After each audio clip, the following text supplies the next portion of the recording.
అపోస్తలుల కార్యముల గ్రంథము 10వ అధ్యాయము ధ్యానము. ఈ అధ్యాయములో వ్రాయబడిన వచనముల సంఖ్య 48. ఈ 48 వచనాలలో వ్రాయబడినటువంటి వృత్తాంతము మీ ముందుకు తెస్తున్నాను. మొదటి 2 వచనాలు మనం కొర్నేలు యొక్క వ్యక్తిగతమైనటువంటి ఇంట్రడక్షన్, కొర్నేలు ఎవరు అనేది, అతని యొక్క ఉద్యోగము, అతని యొక్క భక్తి జీవితం వివరణ. 3 నుండి 6 వచనాల మధ్య దేవుని దూత కొర్నేలుకు ప్రత్యక్షమై యొప్పేలో ఉన్నటువంటి పేతురు గారిని పిలిపించుకోమనేటువంటి పిలుపు. 7, 8 వచనాలలో కొర్నేలి తన యొక్క పనివారిలో 2 నెలవైన మరొక సైనికుడిని 3 మెన్ కమిటీని యొప్పేకు పంపటం. 9 నుండి 16 వచనాల మధ్య మధ్యాహ్నము వేళ 12 గంటలకు పేతురు మిద్దె మీదకు ఎక్కి ప్రార్థన కొరకు ఉపక్రమించాడు. ఆకలి అవుతుందన్నప్పుడు ఇంటివారు అతని కొరకు ఆహారం సిద్ధం చేస్తుండగా అతనికి దేవుడు ఒక దర్శనం, దుప్పటి దర్శనం. ఆ దుప్పటిలో అపవిత్ర జంతువులన్నింటినీ పెట్టి వాటిని చంపుకొని తినమంటున్నాడు. చంపుకొని అన్నప్పుడు సాక్రిఫైస్, బలి ఇచ్చి తినమన్నాడు. పేతురు అది తన వలన కాదని దేవునితో చెప్పాడు. అది ముమ్మారు ఆ దర్శనం రెట్టింపు చేయబడింది అనేది వ్రాయబడింది. 17 నుండి 22 వచనాల మధ్య ఈ దర్శనం ఏమిటా అని అతడు ఆలోచించుకుంటూ ఉండగా కొర్నేలి ఇంట నుండి వచ్చిన 3 మెన్ కమిటీ యొప్పేలో సముద్రపు తీరమున ఉన్న చర్మకారుడైన సీమోను యొక్క ఇంటిని ఎంక్వైరీ చేస్తూ ఉన్నారు. పేతురుతో దేవుని ఆత్మ మాట్లాడుతూ, వారు వెతుకుతున్న వారు నీ కొరకే వచ్చారు, వారితో నీవు వెళ్లాల్సి ఉంటుందని చెప్పినప్పుడు పేతురు వారిని లోనికి పిలిపింపచేసి ఆతిథ్యం ఇచ్చాడు. ఇది 22వ వచనం వరకు ఉంది. 23 నుండి 33 వచనాల మధ్య పేతురు భక్తుడు యొప్పే నుండి బయలుదేరి కొర్నేలు ఇంటికి వెళ్ళి కొర్నేలు ఇంట అతడు వారితో మాట్లాడి ఎందు నిమిత్తము దేవుడు తనను అక్కడికి పంపాడో, తన నుండి వారేమి కోరుతున్నారో వివరణ తెలియచేస్తూ వచ్చాడు. ఆ తరువాత పేతురు భక్తుడు దేవుడు నిజంగా పక్షపాతి కాడని, అన్యులకు దేవుని యొక్క సువార్త అందించాలని దేవుడు కోరాడని తెలుసుకున్నాడు. 34, 35 వచనాల్లో దేవునికి పక్షపాతము లేదని పేతురు డిక్లేర్ చేస్తున్నాడు. 36, 38 వచనాల మధ్యన వాక్య ప్రకటన, యేసు ద్వారా స్వస్థత పొంది రక్షించబడ్డారు ప్రజలనే ప్రకటన చేస్తూ వచ్చాడు. 39 నుండి 41వ వచనం వరకు యేసు మరణము, భూస్థాపితం, పునరుద్ధానం, ఆయన ప్రత్యక్షతలను తాము సాక్షులమని చెప్పి వివరించాడు. 42వ వచనంలో దేవుడు యేసుక్రీస్తు ప్రభువును మనుషుల కొరకు తీర్పు తీర్చువానిగా నియమించాడు అనేది, న్యాయాధిపతిగా నియమించాడని సాక్ష్యం ఇచ్చాడు. 43వ వచనంలో యేసునందలి నమ్మకం వలన పాపక్షమాపణ దొరుకుతుందనే ప్రకటన పేతురు చేశాడు. 44 నుంచి చివరి వచనం 48వ వచనం వరకు చూస్తుండగా పేతురు సువార్త ప్రకటన చేస్తుండగానే పరిశుద్ధాత్మ దేవుడు అన్యజనుల మీదకు వచ్చారు. స్వజనులైన యూదుల మీదకు ఏ విధంగా మేడగదిలో పరిశుద్ధాత్మ దేవుడు దిగి వచ్చారో, కొర్నేలు ఇంట కూడా అన్యజనులకు సువార్త ప్రకటన చేయబడినప్పుడు వారి మీదకు దిగి వచ్చారు. పేతురు వారికి దేవుడు పక్షపాతం లేకుండా మీకు కూడా పరిశుద్ధాత్మ దేవుడిని అనుగ్రహించాడు, మీరు నీటి చేత బాప్తిస్మం తీసుకోండి అనేటువంటి సూచనతో ఈ యొక్క అధ్యాయం ముగుస్తోంది. అక్కడ కొన్ని దినాలు ఉండమని వారు అతన్ని కోరుకున్నారు అంటంతో ఈ అధ్యాయం మనకు వృత్తాంతముగా మనకు ముగుస్తుంది. ఇక మొదటి వచనము, రెండవ వచనాలు ధ్యానంతో ప్రారంభించుకుందాం. ఇటలీ పటాలము అనబడిన పటాలములో శతాధిపతి అయిన కొర్నేలి అని భక్తిపరుడొకడు కైసరయ్యలో ఉండెను. ఇక్కడ మీరు చూస్తున్నారా, కైసరయ్యలో ఇటలీ పటాలం అంటే పటాలం అనేది సైన్యానికి సంబంధించినటువంటి టెర్మినాలజీ. ఇటలీ పటాలంలో శతాధిపతి అంటే 100 మంది సైనికుల మీద అధిపతి అయినటువంటి వాడు కొర్నేలి అనేటువంటి ఒక అధిపతి ఉన్నాడు. ఇతడు అన్యుడు. కొర్నేలి అన్యుడు, యూదుడు కాదు. కైసరయ్యలో ఉన్నాడు, ఉద్యోగం చేస్తున్నాడు, ప్రభుత్వ ఉద్యోగం, అధిపతిగా ఉన్నాడు. అయితే అతడు భక్తిపరుడు. అతడు ఇంకా ఏం చేశాడు? తన ఇంటి వారందరితో దేవుని యందు భయభక్తులు కలిగి ప్రజలకు బహుధర్మం చేస్తూ ఎల్లప్పుడూ దేవునికి ప్రార్థన చేసేవాడు. అతని యొక్క ఆధ్యాత్మిక స్థితి అది. ప్రార్థనాపరుడు, భక్తిపరుడు, భయం కలిగిన వాడు, దాతృత్వం కలిగి ప్రజలకు సేవ చేస్తున్నవాడు, సహాయం చేస్తున్నవాడు. ఈ లక్షణాలు అతనిలోని మంచితనాన్ని సూచిస్తున్నాయి. అతడు మంచివాడు, సమాజంలో అతడు మంచివాడు. కానీ రక్షణ పొందటానికి మానవ మంచితనం సరిపోదు, మానవ దానము సరిపోదు, మానవుని యొక్క భక్తి సరిపోదు, మానవుని యొక్క ప్రార్థనలు సరిపోవు. రక్షణ పొందటానికి మారు మనసు పొంది సువార్త నమ్మాలి. గ్రహిస్తున్నారా?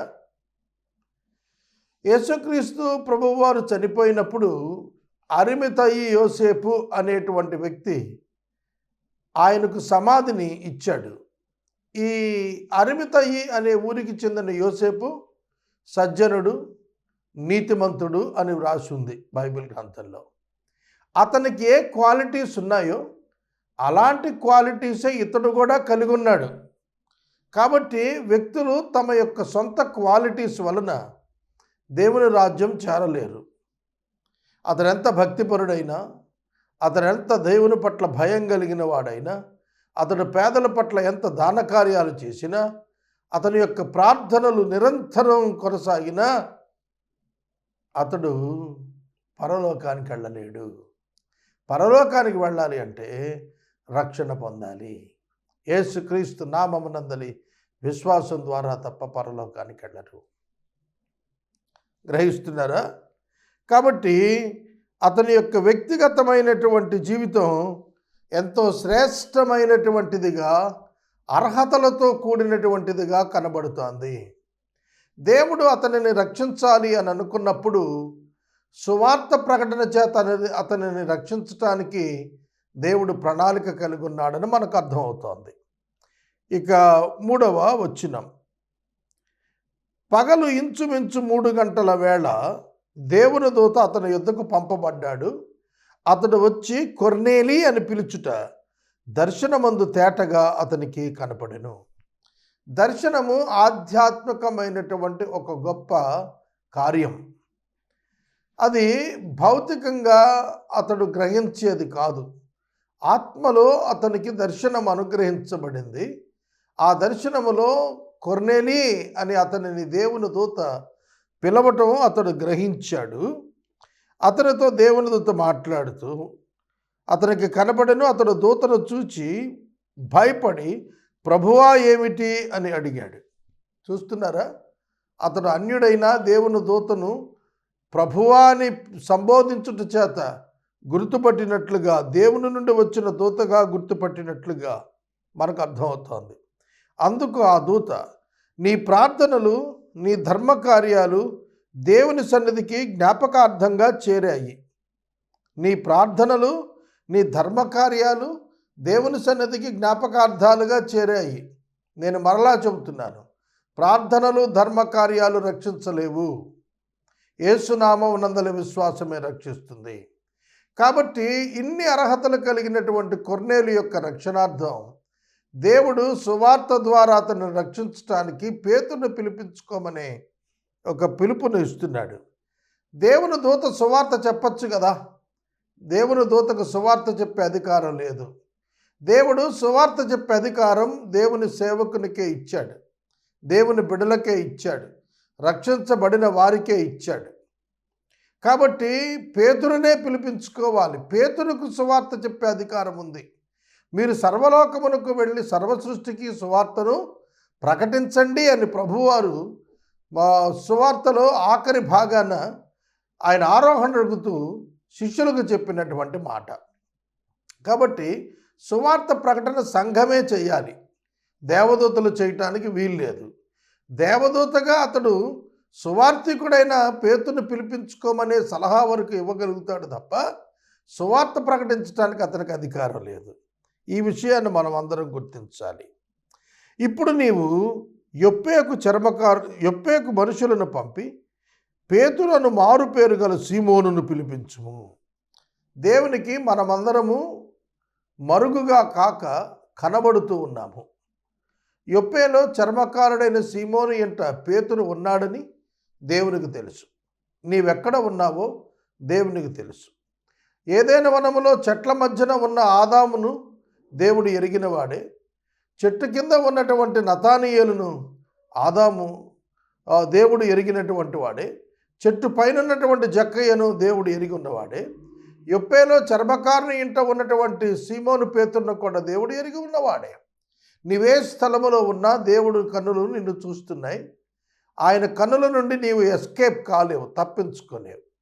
మనం ఎక్కడున్నా ఆయనకు తెలుసు, మనం ఎక్కడ ఉన్నా ఆయనకు తెలుసు, మనము ఎవరమో ఆయనకు తెలుసు, మన ఆలోచనలేమో ఆయనకు తెలుసు, మన మాటలేమో ఆయనకు తెలుసు, మన జీవితం ఏమిటో ఆయనకు తెలుసు. యాకోబుని యొప్పేకురేవలో నీ పేరేమిటి అని అడిగి నీ బ్రతికేమిటి అని ఎరిగిన దేవుడుగా ఆయన మాట్లాడటం మనకు తెలుసు. చూడండి, అతడు సముద్రపు ధరిన ఉన్న సీమోనను ఒక చర్మకారుని ఇంట దిగి ఉన్నాడని అతనితో చెప్పాను. పేతురుకు ఆశ్రయం ఇచ్చినటువంటి చర్మకారుడైన సీమోను ఇల్లు కూడా దేవుని యొక్క దూత తనకు తెలిసినట్లుగా మాట్లాడుతున్నాడు. God knows every once address. ఇది మనమెన్నడూ మర్చిపోకూడదు. తర్వాత 7వ వచనం, అతనితో మాట్లాడిన దూత వెళ్ళిన పిమ్మట తన ఇంటి పనివారిలో ఇద్దరిని తన యొద్ద ఎల్లప్పుడూ కనిపెట్టుకుని ఉండేవారిలో భక్తిపరుడు ఒక సైనికుడిని పిలిచి వారికి ఈ సంగతులన్నీ వివరించి వారిని యొప్పేకు పంపాడు. ఇక్కడ 3 వ్యక్తులను ఒక కమిటీగా ఏర్పాటు చేసి యొప్పేకు వెళ్ళి పేతురును తీసుకుని రావాలని సూచించాడు. తనకేదో కల వచ్చిందని, అది నమ్మశక్యమైంది కాదని అనుకోలేదు అతడు. అది పూర్ణముగా నమ్మదగినదని భావించాడు. దేవుడు తనతో దూత ద్వారా మాట్లాడినప్పుడు అది వాస్తవము, తన నిమిత్తమే పంపించబడిందనేది తాను ముందుగా ఎరిగి తాను పంపిస్తున్నాడు తన సేవకులను. అంతేకాదు, సేవకులు పేతురుని తీసుకుని వచ్చే లోపల తన రక్త సంబంధికులందరికీ కబురు చేసి మరి తన ఇంటికి పిలిపించుకుని అతను ఎదురు చూడటం అతని యొక్క విశ్వాసాన్ని జ్ఞాపకం చేస్తోంది. 9వ వచనం, మరునాడు వారు ప్రయాణమైపోయి పట్టణమునకు సమీపించినప్పుడు పగలు ఇంచుమించు 12 గంటలకు పేతురు ప్రార్థన చేయుటకు మిద్దె మీదకు ఎక్కెను. అప్పుడు అతడు మిక్కిలి ఆకలిగొని భోజనము చేయగోరెను.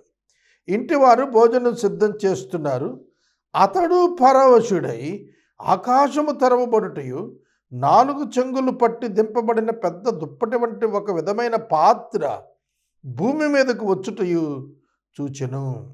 అందులో భూమి యందు ఉండు సకల విధములైన చతుష్పాద జంతువులు, ప్రాకు పురుగులు, ఆకాశ పక్షులు ఉండెను.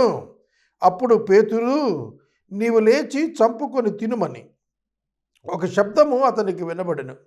అయితే పేతురు, వద్దు ప్రభువా, నిషిద్ధమైనది అపవిత్రమైనది ఏదైనను నేనెన్నడైనను తినలేదు అని చెప్పగా, దేవుడు పవిత్రము చేసిన వాటిని నీవు నిషిద్ధమైన వాటిగా ఎంచవద్దు. మరలా 2వ మారు ఆ శబ్దం అతనికి వినబడును. ఈలాగు 3 మారు జరిగిను. వెంటనే ఆ పాత్ర ఆకాశమునకు ఎత్తబడెను. ఇది దర్శనం. పేతురు ఆకలి కొన్నాడు. అతడు పరవశుడైపోయాడు. దేవుని ఆత్మ అతనిని కమ్ముకొనగా అతడు దర్శనాన్ని చూస్తున్నాడు. ఈ దర్శనం నేను చదివాను. ఆకాశం నుండి 4 చెంగుల దుప్పటి వంటి ఒక దుప్పటి దిగి వచ్చింది. దానిలో ఒక పాత్ర ఉంది. ఆ పాత్రలో ప్రాకటి పురుగులు, పక్షులు, జంతువులు ఉన్నాయి. లేవీకాండం 11వ అధ్యాయం అంతా మీరు చదివితే పవిత్ర జంతువులను గురించి, అపవిత్ర జంతువులను గురించిన వివరణ కనిపిస్తుంది. పవిత్ర జంతువులు, పవిత్ర పక్షులు, పవిత్ర జలరాశులు, పవిత్ర ప్రాకిడి పురుగులు అనే 4 సబ్ డివిజన్స్ ఆ లేవి 11లో మనకు రాస్తాడు. అలాగే ద్వితీయోపదేశకాండం 14వ అధ్యాయంలో కూడా ఈ వివరాలు మీకు కనిపిస్తాయి. 2 డెక్కలు కలిగి నెమరు వేయి జంతువులను తినమంటాడు. అలాగే పొలుసులు కలిగినటువంటి వాటిని తినమంటాడు. పొలుసులు లేని వాటిని అపవిత్రంగా ఎంచమంటాడు. అలాగే పక్షులలోను, ప్రాకిడి పురుగులలోను పవిత్ర, అపవిత్రమైన వాటిని ప్రత్యేకించాడు. ఇక్కడ ఒక విషయాన్ని చెప్పాలి మీకు. దేవుడు సృజించిన ప్రతిదీ పవిత్రమైనదే కదా. మరి ఇశ్రాయేలీయులకు దేవుడు సెలవిస్తున్నప్పుడు పవిత్ర, అపవిత్ర జంతువులను ఎందుకు చెప్పాడు? అక్కడ అపవిత్ర అనేటువంటి మాట దగ్గర ఇశ్రాయేలునకు నిషిద్ధము ఎందుకో చెబుతాను వినండి. ఇశ్రాయేలీయులు ప్రత్యేకించబడిన వారు, the people of set apart, holy people, పరిశుద్ధపరచబడిన వారుగా ఉండాలి లోకంలో. అందుకే లోకస్తుల యొక్క ఆహారపు అలవాట్లకు భిన్నంగా వారి అలవాట్లను దేవుడు వేరు చేశాడు. ఆహారపు అలవాట్లలో కొన్నింటిని ప్రత్యేకించుట ద్వారా వారు ప్రత్యేకితమైన ఆహారం తినేటువంటి వారిగా సమాజంలో పేరుగాంచుతారు. ఆ కారణం కొరకు ప్రత్యేకించాడే తప్ప జంతువులలో పవిత్రత, అపవిత్రత లేదు. దేవుడిచ్చినటువంటి మాట చొప్పున వీరికి అనుమతించబడిన ఆహార పదార్థాలు పవిత్రమైనవిగా ఎంచుకునేవిగా, అనుమతించబడిన ఆహార పదార్థాలు అపవిత్రమైనవిగా వారు మాత్రము, అనగా ఇజ్రాయేలీలు మాత్రము ఎంచుకొనున్నదిగా దేవుడు ఏర్పాటు చేశాడు.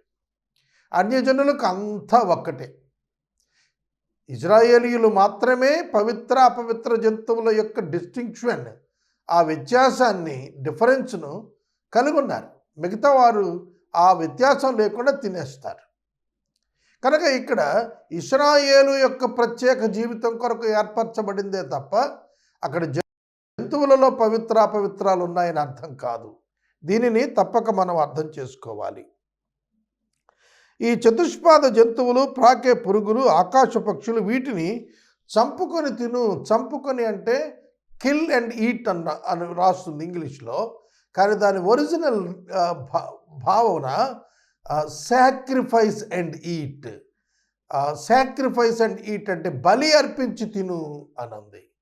ఇశ్రాయేలీయులు దేవునికి బలి ఇచ్చేది పవిత్ర జంతువులలో నుండి బలులిస్తారు. అపవిత్ర జంతువులను ఎన్నడూ దేవునికి బలి ఇవ్వటం సంభవించదు. కనుక అపవిత్రమైన వాటిని బలిమ్మని దేవుడు దూత ద్వారా చెబుతుంటే నేను అది చెయ్యనని కరాఖండిగా ఒక యూదుడిగా తెగేసి చెప్పాడు పేతురు. అప్పుడు దేవుని యొక్క దూత, దేవుడు పవిత్రమైనగా ఎంచిన వాటిని నిషిద్ధమైన వాటిగా ఎంచవద్దన్నాడు. ఏమిటి ఈ దర్శనం యొక్క అర్థం? పేతురు గ్రహించాల్సింది, మనుషులు అందరూ ఒక్కటే దేవుని దృష్టిలో. యూదులు పవిత్రమైన వారు, అన్యులు అపవిత్రమైన వారు అనే భావన యూదులలో ఉంది, పేతురులో కూడా పుష్కలంగా ఉంది. అందుకు ఆ భావన విడిచిపెట్టు నువ్వు. దేవుడు అందరినీ ఇప్పుడు కృపాకాలంలో ఏకరీతిగా ఎంచుతూ ఉన్నాడు. మనుషులందరూ పాపం చేసి దేవుడు అనుగ్రహించే మహిమను పొందలేకపోతున్నారు అన్నప్పుడు యూదులు, అన్యులు అని కూడా అర్థం. కాబట్టి కేవలం యూదులకే రక్షణ అనేటువంటి భావనలో అపోస్తలులు యూదులకే సువార్త ప్రకటిస్తూ ఉన్నారు తప్ప అన్యులకు సువార్త ప్రకటించలేదు. ఆ కారణం చేత అన్యులకును సువార్త ప్రకటించబడాలని దేవుని ఉద్దేశం అయి ఉన్నది. అన్యులను రక్షించబడతారు, అన్యులను పరిశుద్ధాత్మను పొందుతారు, అన్యులను పరిశుద్ధ సంఘములో భాగస్థులై ఉంటారు యూదులతో పాటు అనేటువంటి సత్యాన్ని అతనికి తెలియచేయటానికి ఈ దర్శనం 3 పర్యాయాలు చూయించి రెట్టించి అతనిని కన్విన్స్ చేశాడు, బోధించాడు పరిశుద్ధాత్మ దేవుడు. 17వ వచనం మొదలు 22వ వచనము వరకు పేతురు తనను వెతుకుతున్న వారిని గురించి తెలియచేయబడటం విచిత్రం. పేతురు తనకు కలిగిన దర్శనం ఏమై ఉండునో అని తనలో తాను ఎటు తోచక ఉన్నాడు. 17వ వచనం, ఎటు తోచక ఉన్నాడు. అవును, నేను ఒక సేవకునిగా అనేక సందర్భాల్లో ఎటు తోచక ఉన్న అనుభవాన్ని నేను చూశాను. సోదరుడా, దేవుని వాక్యం అయితే ఈ విధంగా ఉంది. దేవుని యొక్క వాక్యములో ఉన్న పరిస్థితులు చూస్తే ఈ విధంగా ఉన్నాయి. ఏమి నిర్ణయం తీసుకోవాలి అనేది ఇటు అటు ఎటు తోచనటువంటి పరిస్థితులు మన జీవితాల్లో కనిపిస్తాయి. దేవుని స్వరానికి లోబడటం, దేవుని యొక్క వాక్యానికి లోబడటం ఉత్తమమైనటువంటి మార్గం. దేవుడు దేనిని నిషిద్ధమైనదిగా ఎంచలేదు. దేవుడు మొట్టమొదటి నుండి దేనిని నిషిద్ధమైనదిగా ఎంచలేదు. యూదులు తమకు కలిగినటువంటి ప్రత్యేకతలను బట్టి తామే పరిశుద్ధులంగా, తామే దేవుని కుటుంబంగా భావిస్తూ వచ్చారు. అయితే అది ధర్మశాస్త్ర కాలంలో యూదులకు అది వర్తించింది. కానీ కృపాకాలం వచ్చింది. యేసు మరణం తర్వాత కృపాకాలం వచ్చింది. ఆ కృపాకాలంలో అందరూ సమానులు అనేది వారు గుర్తెరగలేదు. ఆ కారణం చేతనే ఈ అయోమయ స్థితి పేతురులో నెలకొని ఉంది. కొర్నేలి పంపిన మనుషులు సీమోను ఇల్లు ఏది అని విచారించి తెలుసుకుని వాకిట నిలిచి ఇంటి వారిని పిలిచి, పేతురు అను మారుపేరు గల సీమోను ఇక్కడ దిగి ఉన్నాడా అని అడిగిరి. ఎంత ఆశ్చర్యం! దర్శనం ఎంత క్లియర్గా ఉంది. యొప్పే ఊరి పేరు, చర్మకారుని సీమోను ఇంటి ఓనర్ పేరు, ఇంటి అడ్రస్ సముద్రపు అద్దరి, సముద్రపు వారన. చాలా క్లియర్గా చెప్పారు. అట్లానే వాళ్ళు విచారణ చేస్తున్న వారు కూడా ఇల్లు విచారించారు. ఇల్లు విచారించి కనుక్కున్నారు. వాకిట్లో నిలబడ్డారు. ఇంటి వాళ్ళని పిలిచారు. పేతురు గారు ఉన్నారా అని అడుగుతున్నారు. ఎలా తెలుసు? పేతురు ఆ ఇంట ఉన్నాడని వారికి ఎలా తెలుసు? అదే ఆశ్చర్యం. వచ్చిన వారు కైసరయ్య వారు. కైసరయ్య నుండి వచ్చిన వారు యొప్పేలో ఉన్నటువంటి వారిని అడుగుతున్నారు, పేతురు ఇక్కడ దిగి ఉన్నాడా అని. పేతురు ఆ దర్శనం గురించి ఆలోచిస్తున్నాడు.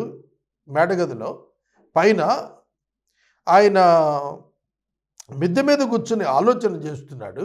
అప్పుడు దేవుని యొక్క ఆత్మ అతనితో మాట్లాడుతున్నాడు. ఇదిగో, 3 మనుషులు నిన్ను వెతుకుచున్నారు. నీవు లేచి కిందకి వెళ్ళి సందేహింపక వారితో కూడా వెళ్ళు, నేను వారిని పంపి ఉన్నానని అతనితో చెప్పాను. దేవుని యొక్క ఆత్మ మాట్లాడుతున్నారు. 3 మనుషులు నిన్ను వెతుకుతున్నారు. ఆ 3 నేనే పంపించాను. వాళ్ళతో వెళ్ళటానికి సందేహపడవద్దు. నీవు వారితో పాటు తప్పక వెళ్ళు అని చెప్పి, don't doubt them, go with them, వారితో వెళ్ళు అని చెబుతున్నాడు. అర్థమవుతుందా? Very clear instruction from the holy spirit God. దేవుని యొక్క ఆత్మ నుండి స్పష్టమైన సందేశాలే వస్తాయి. నేనే వారిని పంపాను. చూస్తున్నారా? ఇక్కడ మీరు ఒక్క మాట గుర్తించండి. ఒక పాపి రక్షించబడాలి అనగా దేవుడు తన ప్రణాళికను అమలుపరుస్తాడు. అన్యజనులు రక్షించబడాలి అనగా కొర్నేలికి దర్శనం ఇచ్చాడు. పేతురు యొక్క అడ్రస్ చెప్పాడు. పేతురుని పిలిపించుకోమన్నాడు. పేతురుకు వారు వచ్చినప్పుడు నేనే వారిని పంపానని పేతురుకు తెలియచేశాడు. వారితో పేతురు వెళ్ళటంకు సందేహించక వెళ్ళమని బోధించాడు. వారు వెళ్ళినప్పుడు తానే పేతురు ద్వారా సువార్త ప్రకటనలో వారిని కన్విన్స్ చేశాడు. వారికి పరిశుద్ధాత్మను కృమ్మరించి అనుగ్రహించాడు. ఈ కార్యాలన్నీ కూడా దేవుని ఆత్మ అదృశ్యుడై జరిగిస్తున్నాడు. Human are visible in God's ministry, but the main work happens through the holy spirit God. ముఖ్యమైనటువంటి రక్షణ కార్యం పరిశుద్ధాత్మ దేవుడు జరిగిస్తాడు. పైకి ఆయన వాడుకుంటున్న మనుషులు కనపడతాం కానీ అంతరాన దేవుడు తన ఆత్మ ద్వారా కార్యాన్ని జరిగిస్తున్నాడు అనే సత్యాన్ని మనం గుర్తెరగాలని దేవుని యొక్క వాక్యం మనకు జ్ఞాపకం చేస్తుంది. 21వ వచనం, పేతురు ఆ మనుషుల యొద్దకు దిగి వచ్చి, మీరు వెదుకువాడను నేనే, మీరు వెదుకువాడను నేనే. చూస్తున్నారా? వారు ఆశ్చర్యపడి ఉంటారు. అదేమిటి, మేము అతన్ని వెతుకుతున్నామని అతనికి ఎలా తెలుసు? దేవుని యొక్క ఆత్మ అంత స్పష్టంగా నడిపిస్తున్నారు వారిని. మీరు వచ్చిన కారణమేమి అని వారిని అడిగిను. అందుకు వారు, నీతిమంతుడును, చూడండి కొర్నేలు యొక్క వివరణ, నీతిమంతుడును, దేవునికి భయపడువాడును, యూదాజనులందరి వలన మంచి పేరు పొందినవాడును, శతాధిపతియును అయినటువంటి కొర్నేలి అని ఒక మనుషుడున్నాడు. అతడు నిన్ను తన ఇంటికి పిలిపించి నీవు చెప్పు మాటలు వినాలని పరిశుద్ధ దూత వలన బోధించబడ్డాడు అని చెప్పారు. అప్పుడు అతడు వారిని లోపలికి పిలిచి ఆతిథ్యమిచ్చెను. ఆఫ్టర్ ఎంక్వైరీ మేడ్, దేవుని యొక్క మాట చేత, దేవుని ఆత్మ చేత ఒప్పించబడిన పేతురు వారిని లోపలికి పిలిచేయలేదు. నో ఓవర్ కాన్ఫిడెన్స్, ఏ విధమైనటువంటి ఓవర్ కాన్ఫిడెన్స్ చూపించలేదు. వివరణ తెలుసుకున్నాడు. అర్థమవుతుందా? మీరెవరు అని అడిగాడు, ఎందుకు వచ్చారని అడిగాడు, కొర్నేలి ఇంటి నుంచి అని తెలుసుకున్నాడు, వీళ్ళే అని కన్ఫర్మ్ చేసుకున్నాడు. అప్పుడు లోపలికి పిలిచి ఆతిథ్యం ఇచ్చాడు. దేవుని సేవకులు, దేవుని యొక్క సేవకుల పేరిట అనేకులు గృహాలను దర్శిస్తున్నారు. జాగ్రత్త. వారిని ఎంక్వైరీ చేయాలి. వారి విశ్వాసం ఏమిటో తెలుసుకోవాలి, వారి బోధ ఏమిటో తెలుసుకోవాలి, వారి ఉపదేశం యొక్క మర్మమేమో తెలుసుకోవాలి, అది వాక్యానుకూలం అవునో కాదో తెలుసుకోవాలి. అప్పటి వరకు వారికి ఆతిథ్యం ఇయ్యరాదు, అప్పటి వరకు వారితో చేరరాదు. యేసుక్రీస్తు దేవుడని ఏ ఆత్మ ఒప్పుకొనదో అది పవిత్ర ఆత్మ కాదు అని దేవుని యొక్క వాక్యం తేటగా చెబుతోంది. అనేక మంది సేవకులు దేవుని సేవకులు మనం చెప్పుకుంటూ గృహాలకు వస్తూ వారు చాలా అబద్ధపు మాటలు, మోసకరమైన మాటలు చెబుతూ యేసు దేవుడు కాదని, యేసును ఒక ప్రవక్త అని, యేసు దేవుడు కాదని, యేసు నరుడు మాత్రమేనని, యేసు దేవుడు కాదని ప్రకటన చేస్తున్నారు. యేసు నరావతారి అయిన దేవుడని ఏ ఆత్మ ప్రకటించదో అది అపవిత్రాత్మ. కాబట్టి ఇక్కడ పేతురు కూడాను తాను after confirming all the details, అతనికి చెప్పబడినవన్నీ కన్ఫర్మ్ చేసుకున్నాకే వాని ఇంటిలోనికి రానిచ్చాడు. విశ్వాసులు తమ ఆత్మీయ జీవితాలను గురించి జాగ్రత్త తీసుకోవాలని మనం చేస్తున్నాను. 23వ వచనం నుండి 33వ వచనం వరకు ఇది అద్భుతమైన వాక్య భాగం. ప్రపంచ చరిత్రలోనే అన్య జనాంగానికి మొట్టమొదటిగా సువార్త ప్రకటించబడి, అన్య జనాంగానికి మొట్టమొదటిగా పరిశుద్ధాత్మ దేవుడు అనుగ్రహించబడిన సందర్భం ఈ 10 వచనాల్లో మనకు కనిపిస్తుంది. చదువుకుందాం. మరునాడు అతడు లేచి వారితో కూడా బయలుదేరిను. యొప్పేవారైన కొందరు సహోదరులను వారితో కూడా వెళ్ళిరి. యొప్పే నుంచి కొంతమంది సహోదరులు పేతురుతో కూడా అకంపెనీ అయ్యారు. ఒంటరిగా వెళ్ళలేదు పేతురు. మరునాడు వారు కైసరేలో ప్రవేశించారు. అప్పటికే కొర్నేలి తన బంధువులను, ముఖ్య స్నేహితులను పిలిపించి వారి కొరకు కనిపెట్టుకొని ఉండును. That is the preparedness. పేతురు వస్తాడు అని తెలిసినటువంటి కొర్నేలి, దేవుని యొక్క దూత చెప్పాడు, అది కరెక్టో కాదో, అవునో లేదో అనే సందేహం కొర్నేలిలో లేదు. కొర్నేలు నమ్మాడు, దేవుని దూత చెప్పినది నమ్మాడు. అందుకే పేతురు రాకమునిపే ముఖ్య స్నేహితులందరినీ పిలిపించుకొని తన ఇంట పెట్టి ఎదురు చూస్తూ కూర్చునున్నాడు. ఎప్పుడైతే పేతురు వచ్చాడో, పేతురు లోపలికి రాగానే కొర్నేలి అతన్ని ఎదుర్కొని పాదముల మీద పడి నమస్కారం చేసిన. అది అతని భక్తికి తార్కాణం. ఇవాళ మేము భారతదేశంలో ఉన్నాం. భారతదేశంలో హైందవ సహోదరులు సాష్టాంగ నమస్కారము భక్తులు చేయటం అనేది, స్వాములకు భక్తులు చేయటం అనేది మేము చూస్తున్నాం. అది వారి భక్తికి నిదర్శన, వారి దీనత్వానికి నిదర్శన. కొర్నేలి కూడా ఆ విధంగా చేస్తే క్రైస్తవ్యంలో అది చోటు లేదు. విశ్వాసులు దేవుని సేవకులకు సాగిలపడి నమస్కరించే సంస్కృతి లేదు బైబిల్లో. ఎందుకంటే ఆల్ ఆర్ ఈక్వల్, అందరూ సమానులే, అందరూ సమానులే, ఒకరెక్కువ ఒకరు తక్కువ కాదు. అప్పుడు పేతురు అన్నాడు, నీవు లేచి నిలబడు, నేను కూడా నరుడని అని చెప్పి అతనిని లేవనెత్తును. అంటే సాష్టాంగ నమస్కారం యూదులు దేవునికి మాత్రమే చేస్తారు. సాష్టాంగ పడుట అనే భంగిమ సంపూర్ణ సమర్పణను సూచిస్తుంది. మానవుడు సంపూర్ణ సమర్పణ దేవుని ఎదుట మాత్రమే ప్రదర్శించాలి తప్ప వేరొక విధంగా ప్రదర్శించకూడదు, వేరొకరి ఎదుట ప్రదర్శించకూడదు. కాబట్టి నేను నరుడని, నేను దేవుణ్ణి కాదు నువ్వు సాష్టాంగ పడటానికి. నువ్వు సాష్టాంగ పడాల్సింది దేవునికి తప్ప నరునికి కాదు. నేను నరుడను, నేను శక్తిహీనుడను, నేను సేవకుడిని మాత్రమే, శక్తి దేవుని యందున్నదని అతడు తెలియజేశాడు. 27వ వచనం, అతడు మాటలాడుచు లోపలికి వచ్చి అనేకులు కూడి ఉండట చూచెను. దేవునికి స్తోత్ర. నీ ఇంట ఎప్పుడైనా అనేక మంది కూడుకొని దేవుని వాక్కు కొరకు ఎదురు చూచిన అనుభవం నీ గృహంలో ఉన్నదా? కొర్నేలి గృహంలో వాక్యము ఎరుగనటువంటి వారు అనేకులు కూడుకొని వాక్యం కొరకు ఎదురు చూస్తున్నారు. ఇది మంచి పరిణామము అని నేను మనవి చేస్తున్నాను. అప్పుడు అతడు అన్యజాతి వానితో సహవాసము చేయుట అయినను, అట్టివాణిని ముట్టుకొనుట అయినను యూదునికి ధర్మము కాదని మీకు తెలియను. అయితే ఏ మనుషుడు నిషేధింపదగిన వాడైనను అపవిత్రుడు అయినను చెప్పకూడదని దేవుడు నాకు చూపించాడు.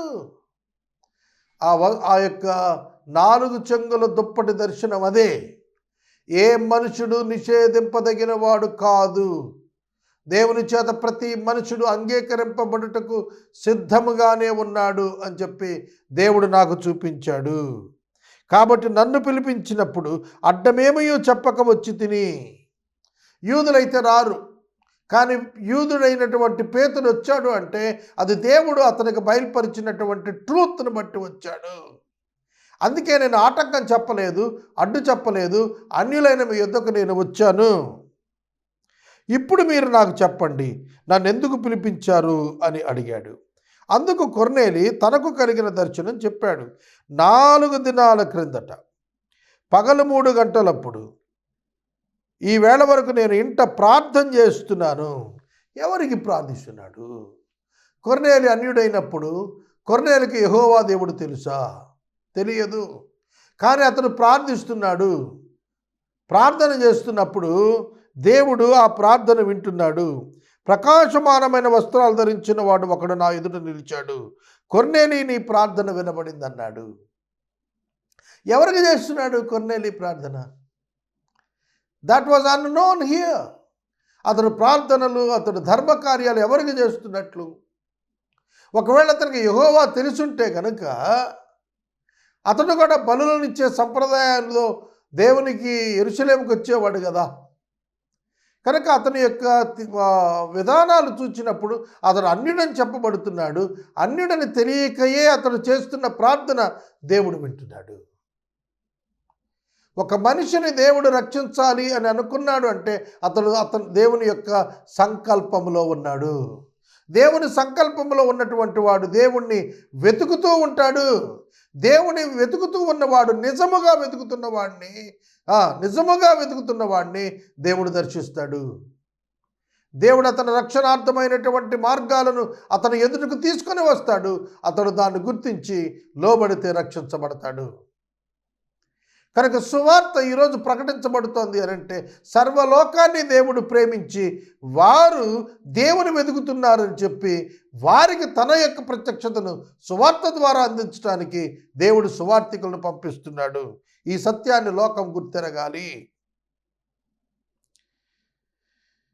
కొర్నేలి నీ ప్రార్థన వినబడెను. 31వ వచనం, నీ ధర్మకార్యములు దేవుని సముఖమందు జ్ఞాపకముగా ఉంచబడ్డాయి కనుక నీవు యొప్పేకు వర్తమానం పంపి పేతురును మారు పేరు గల సీమోను పిలిపించు. అతడు సముద్రపు అద్దరిన ఉన్న చర్మకారుడైన సీమోని ఇంట దిగి ఉన్నాడని నాతో చెప్పెను. వెంటనే నిన్ను నేను పిలిపించి తిని, నీవు వచ్చినది మంచిది, నీవు రావటం చాలా సంతోషం, మాకు మంచిది, మాకు శుభము. నీవు చెప్పగలుగుతున్నావా? ఒక దైవ సేవకుడు నీ గృహానికి వచ్చినప్పుడు నీవు వచ్చింది మంచిది. Because you brought good tidings.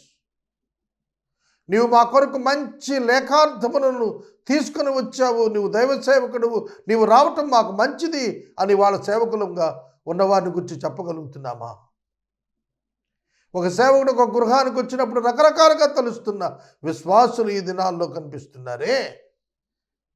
ఒక సేవకుడు గృహానికి రావటం మంచిదిగా భావించే స్థాయిలో కుటుంబాలు ఉంటున్నాయా? ప్రభువు నీకు ఆజ్ఞాపించినవి వినుటగా ఇప్పుడు మేమందరము దేవుని ఎదుట ఇక్కడ కూర్చున్నాము. Before God we all have sit here. దేవుని ఎదుట మేము కూర్చున్నాము. God is watching us. He is looking at our hearts. దేవుడు పైనుండి మా హృదయాలను చూస్తున్నాడు. మేము కూర్చుని ఉన్న స్థలాన్ని చూస్తున్నాడు.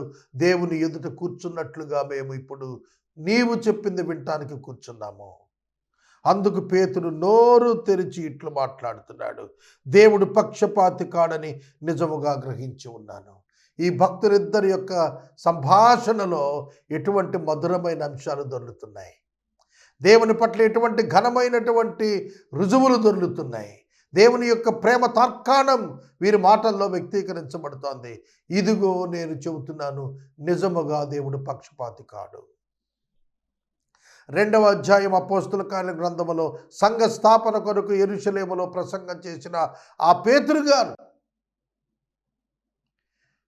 3వ అధ్యాయంలో శృంగారముని దేవాలయం యొద్ద కుంటివాడిని బాగు చేసినప్పుడు పేతురు గారు, అలా మీరు చూస్తూ వెళితే తబిత అనేటువంటి దోర్కానేమని లేపినటువంటి పేతురు గారి వరకు ఆయనకు తెలియదు దేవుడు పక్షపాతము లేనివాడనే భావన అతనికి తెలియదు.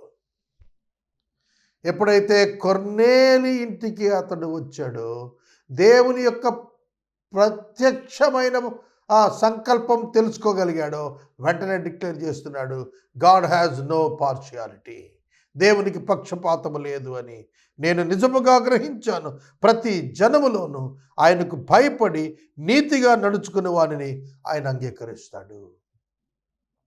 ఆయన అంగీకరిస్తాడు అంటే ఆయన వారికి సువార్తను పంపి సువార్త వారు అంగీకరించేట్టుగా చేసి వారిని తన జనంగా చేసుకుంటాడు. నీతి గలవారిని, భక్తి గలవారిని, భయభక్తులు గలవారిని, ప్రార్థనాపరులను, భక్తిపరులను భారతదేశంలో అనేక మంది ఇట్లాంటి వారు ఉన్నారు. అన్య జనాంగంలో వారికి సువార్త ప్రకటించడం ఒక్కటే మార్గం. వారికి సువార్త ప్రకటించబడినప్పుడు వారు దేవుని ఎరుగుతారు. ఇవాళ హిందూ మిలిటెంట్స్ గోలెత్తి మాట్లాడుతున్నారు. కారణం ఏమిటంటే అనేక మంది నీతిమంతులు, ప్రార్థనా పరులు, భక్తి పరులు, విశ్వాసులుగా ట్రాన్స్ఫార్మ్ అవుతున్నారు అన్య జనాంగం నుంచి. విస్తారమైనటువంటి అన్య జనాంగము యేసుక్రీస్తు నామము క్రిందకు వచ్చేస్తున్నారు. 21వ శతాబ్దంలో దేవుని యొక్క మహాకృప చొప్పున అన్యులు అనేక మంది రక్షించబడుతున్నారు మన దేశంలో. దానిని బట్టి సంఘాన్ని హింసించాలని అన్య జనాంగము యొక్క ఆసక్తి కలిగినటువంటి వారు, ఇతర మతాల ఆసక్తి కలిగిన వారు ప్రణాళికలు చేస్తూ ఉండటం కూడా సమాచారం మనకు వినబడుతూనే ఉంది. చూడండి 35వ వచనంలో, ప్రతి జనములో ఆయనకు భయపడి నీతిగా నడుచుకునే వారిని అంగీకరిస్తాడు. యేసుక్రీస్తు అందరికీ ప్రభు. యేసుక్రీస్తు యూదులకు ప్రభువు కాదు, యేసుక్రీస్తు అన్యులకును ప్రభువే, యేసుక్రీస్తు హేతువాదులకును ప్రభువే, యేసుక్రీస్తు నాస్తికులకు ప్రభువే, యేసుక్రీస్తు యూదులకు ప్రభువే, మహమ్మదీయులకు ప్రభువే, హిందువులకు ప్రభువే, సిక్కులకు ప్రభువే. ప్రతి మతానికి, ప్రతి జాతికి, ప్రతి కులానికి, ప్రతి ప్రాంతంలో నివసించే ప్రజలందరికీ కూడా ఏకైక ప్రభువు యేసుక్రీస్తే అని దేవుని యొక్క వాక్యం జ్ఞాపకం చేస్తుంది. ఆయన ద్వారా దేవుడు సమాధానకరమైన సువార్తను ప్రకటించి ఇశ్రాయేలీయులకు పంపిన వర్తమానము మీరు ఎరుగుదురు. ఇశ్రాయేలీయులకు ఒక వర్తమానం యేసుక్రీస్తు ద్వారా వచ్చింది, అది మీకు కూడా తెలుసు. యోహాను బాప్తిస్మం ప్రకటించిన తర్వాత గలిలయ మొదలుకొని యూదయ అంతటా ప్రసిద్ధమైన సంగతి అది మీకు తెలుసు. అదేదనగా దేవుడు నజరేయుడైన యేసును పరిశుద్ధాత్మతోనూ శక్తితోనూ అభిషేకించను అనేదియే. దేవుడు ఆయనకు తోడై ఉండను కనుక ఆయన మేలు చేస్తూ అపవాది చేత పీడించబడిన వారందరినీ స్వస్థపరచుచూ సంచరించుచుండెను. ఆయన యూదుల దేశమందును యెరూషలేమందును చేసిన వాటన్నిటికీ మేము సాక్షులము.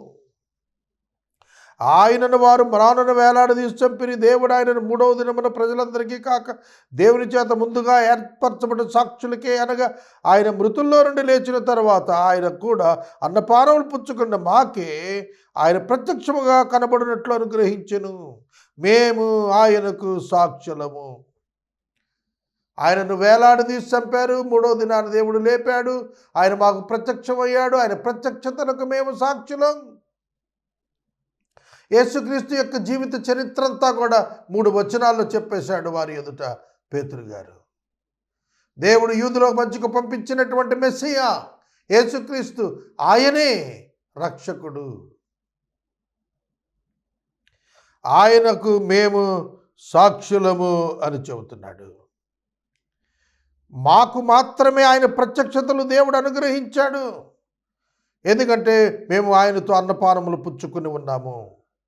ఇది కాకుండా దేవుడు సజీవులకు మృతులకు న్యాయాధిపతినిగా ఆయనను నియమించాడు అని ప్రజలకు ప్రకటించి దృఢముగా సాక్ష్యమియ్యాలని మాకు ఆజ్ఞాపించాడు. మనుషులందరికీ తీర్పు తీర్చబోయేడు ఒక దినమును దేవుడు నియమించి ఉన్నాడు. అపోస్తలుల 17:30 చెబుతున్నాడు. మనుషులందరికీ దేవుడు తీర్పు తీర్చబోయేది ఒక దినం నియమించాడు. అది కూడా ఒక నరుని ద్వారా తీర్పు తీర్చబోయేది దినం నియమించాడని చెప్పాడు. ఆ నరుడు ప్రభువైన యేసుక్రీస్తే అని పేతురు గారు ఇక్కడ సాక్ష్యాన్ని చెబుతున్నాడు. ఆయనను గురించి సాక్ష్యం ఇయ్యాలని, దృఢంగా సాక్ష్యం ఇయ్యాలని మాకు ఆజ్ఞాపించాడు. ఆయన యందు పాప క్షమాపణ విశ్వాసముంచువాడు పొందుతాడని ప్రవక్తలందరూ ఆయన గురించి సాక్ష్యం ఇచ్చారు.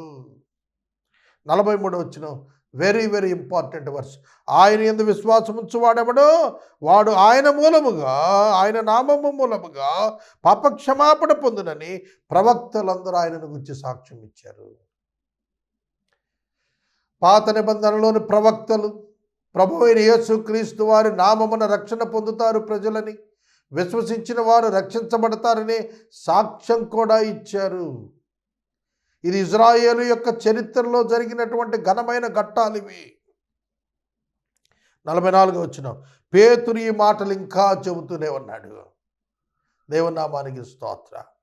అతని బోధ విన్న వారందరి మీదకి పరిశుద్ధాత్మ దేవుడు దిగి వచ్చాడు. అనగా పరిశుద్ధాత్మ దేవుడు వారి అంతరంగాలను ఒప్పించాడు. లోకమును గురించి, తీర్పును గురించి, పాపమును గురించి పరిశుద్ధాత్మ దేవుడు కొర్నేలి ఇంటిలో ఉన్న అన్య జనాంగాన్ని ఒప్పించి వారి మీదకు బలముగా దిగి వచ్చాడు. సున్నత పొందిన వారిలో పేతురుతో కూడా వచ్చిన విశ్వాసులందరూ పరిశుద్ధాత్మ అనే వరము అన్యజనుల మీద సైతం కృమ్మరించబడి చూసినప్పుడు విభ్రాంతి నొందారు. యొప్పే నుండి పేతురు గారితో వచ్చినటువంటి విశ్వాసులైన యూదులు అన్యజనుల మీదకు తమ మీదకు దిగి వచ్చినట్లుగా పరిశుద్ధాత్మ దేవుడు దిగి రావటం చూచి విస్మయము, విభ్రాంతి పొందారు. అన్యజనులకు ఇంత గొప్ప కృప అనుగ్రహించబడిందా అని చెప్పి వారు సంతోషపడ్డారు. ఏలయనగా వారు కూడా భాషలతో మాట్లాడుతూ దేవుని ఘనపరుస్తూ ఉండగా ఆ విశ్వాసులు విన్నారు. అన్యజనులు కూడా పరిశుద్ధాత్మ చేత నింపబడిన వారే భాషలలో మాట్లాడుతున్నారు. It is the sign for unbelievers. అవిశ్వాసులైన వారికి విశ్వాసులైనటువంటి వారు భాషలతో మాట్లాడుట ఒక సూచనగా కనబడుతోంది. They learn that they were filled with the holy spirit God. ప్రజలందరికీ ఏం తెలుస్తుందంటే పరిశుద్ధాత్మ చేత నింపబడ్డారు వీరు అనేది వారి వారి భాషల్లో మాట్లాడుతుండగా అక్కడున్న ప్రజలకు అర్థమవుతోంది. కనుక ఏలయనగా వారు భాషలతో మాట్లాడుచు దేవుని కనపరుస్తున్నారట. అది యొప్పే నుండి వచ్చిన విశ్వాసులు విన్నారు. అందుకు పేతురు, మనవలే పరిశుద్ధాత్మను పొందిన వీరు బాప్తిస్మం పొందకుండా ఎవడైనను నీళ్లకు ఆటంకం చేయగలడా అని చెప్పి యేసుక్రీస్తు నామమునందు వారు బాప్తిస్మం పొందాలని ఆజ్ఞాపించాడు. తర్వాత కొన్ని దినములు తమ యుద్ధ ఉండుమని వారు అతనిని వేడుకున్నారు. కనుక పరిశుద్ధాత్మను పొందినటువంటి వీరు తప్పక నీటి బాప్తిస్మం పొందాలని ఆజ్ఞ పొందారు. ఎందుకంటే అది సంఘములో చేర్చబడుటకు బాహ్య గురుతు. రక్షించబడుట అంతరంగ సంబంధమైన ఆత్మకు చెందినది. రక్షించబడుట అంతరంగ సున్నతి. నీటి బాప్తిస్మము బాహ్యపు గురుతు. ఏదైతే అంతరంగంలో సంభవించిన సంభవం అన్నదో దానికి బాహ్య సంబంధమైన గురుతు నీటి బాప్తిస్మం. కాబట్టి మీరు సంఘములో చేరేటట్లుగా, సంఘానికి తెలిసేటట్లుగా మీరు నీటి బాప్తిస్మము చేత సాక్ష్యం ఇచ్చి మీ అంతరంగాల్లో పరిశుద్ధాత్మ బాప్తిస్మం సంభవించిందని మీరు తెలియచేయాలి అనే సూచన వారికి తెలియచేశాడు పేతురు గారు. పేతురు తెలియచేసి వారి యొద్ద నుంచి వెళ్ళటానికి ఆయన తీర్మానించుకున్నాడు.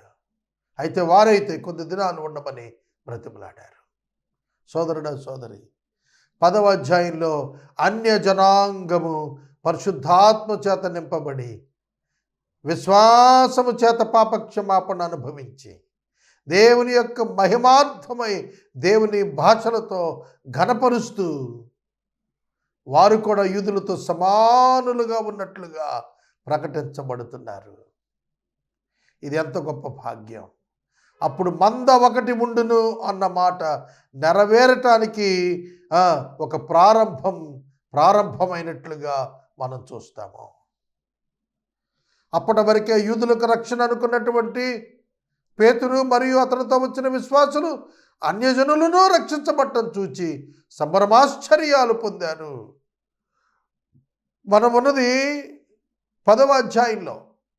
9వ అధ్యాయంలోనే అన్యజనాంగాన్ని రక్షించటం కొరకు, అన్యజనాంగానికి అపోస్తలులుగా ఉండటం కొరకు యూదులలో నుండి సౌలు అనేటువంటి వ్యక్తిని దేవుడు తన కొరకు, తన నామము కొరకు ఎన్ని కష్టాలు అనుభవించాలో తెలియపరుచున్నట్లుగా సాధనంగా ముందుగా ఏర్పాటు చేసుకున్నాడు. పౌలు కంటే ముందుగా అన్యజనులకు సువార్త ప్రకటించిన వాడు పేతురు గారే. అన్యజనులకు అపోస్తలుడైనప్పటికీ కూడా అన్యజనులకు మొదటి సువార్త ప్రకటించిన వాడు పేతురు అని కొర్నేలియంట సన్నివేశాన్ని బట్టి మనం తెలుసుకుంటాం. ఇక్కడ నేను 10వ అధ్యాయాన్ని ముగిస్తున్నాను.